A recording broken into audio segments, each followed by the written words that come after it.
এসএসসির উপরে সুপ্রিম কোর্টের অর্ডার। এসএসসির চেয়ারম্যান আছেন, সেক্রেটারি আছেন, তার আলাদা অফিস। আপনি কে বলা? আপনি মুখ্যমন্ত্রী হিসেবে এসএসসি কে পরামর্শ দিতে পারেন, আপনার কোনো অধিকার নেই এই বিজ্ঞপ্তি জারি করা। এবং দুর্ভাগ্যজনক হলেও সত্যি, আমি 4 বছর মন্ত্রী ছিলাম।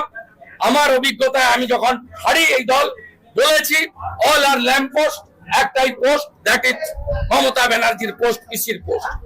উনি যতবার রিভিউ পিটিশন করুন না কেন, ইতিমধ্যে SSC review petition set aside হয়েছে এবং সেখানে আরো জটিলতা বেড়েছে। গ্রুপ সি এবং গ্রুপ ডি যারা যোগ্য তারাও বঞ্চিত হয়ে গেছেন।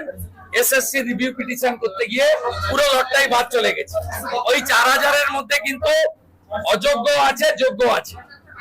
এটা একটা সর্বনাশ করেছেন। আবার দ্বিতীয় হচ্ছে, সিম্পল রিভিউ পিটিশনে কিচ্ছু হবে না। বারে বারে সুপ্রিম কোর্টে যারা যাচ্ছেন, ইন্ডিভিজুয়াল বা অ্যাগ্রিড পারসন যেই যাচ্ছেন, সুপ্রিম কোর্ট বলছে অযোগ্য মানে অযোগ্য, আপনাদের পরীক্ষায় বসতে দেওয়া হবে না, বাড়ি চলে যান।